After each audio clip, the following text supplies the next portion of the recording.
Рейдтин жүрүшүндө транспорт салыгын төлөбөгөн айдоочуларга атайын эскертүүлөр берилип жатты. Аны менен катар өз убагына жеткирбей унаа салыгын төлөп келген жарандар дагы бар. Алардын айтымында жер салыгын, унаа салыгын өз убагында төлөө менен мамлекеттин алдыга жылуусуна жана өнүгүүсүнө салым кошсок дейт.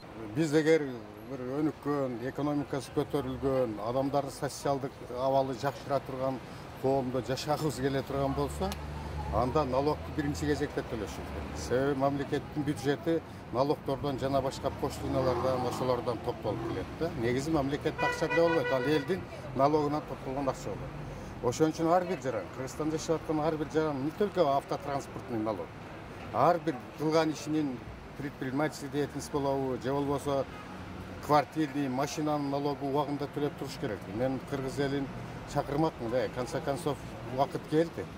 Biz деген ушу налог саясатын туура түшүнүп, ушуну колдошубуз керек. Биз бул коомдо жашаганда эң биринчи налогду кутулганга аракет кылыш керек. Өнүккөн өлкөлөрдүн көбүндө эле болот, ал жерде налог жөнүндө маселе жок. Ар бир адам өз убагында келип төлөп коюп атат.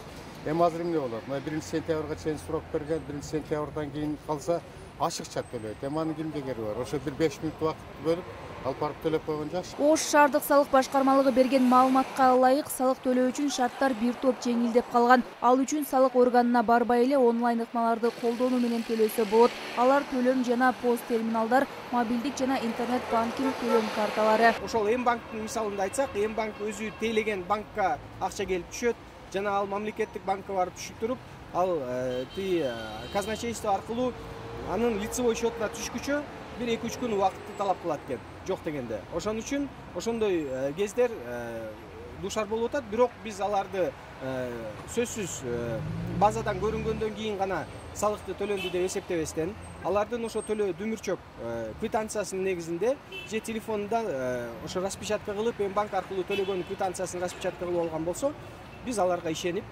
салыкты төлөндү деген статуста таанып жатабыз. Жылына ар бир айдоочу өзүнүн айдап жүргөн унаасынын көлөмүнө жараша салык төлөйт. Орточо эсеп менен 400 сомдон 7000 сомго чейин. Ал эми мөөнөтүндө салык төлөбөгөндөргө эскертүү берилип, айып пул салынат.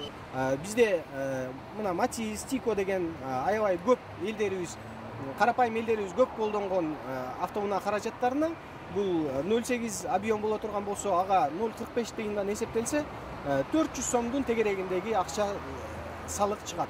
Ошон үчүн 400 сомдук салыкты төлөп коюу оңоюраак убагында, чем жанагы айып пулга жыгылып 1000 сом төлөгөндөн көрө анда 2 машинанын автоунаа транспорт салыгын төлөө туура келип калат.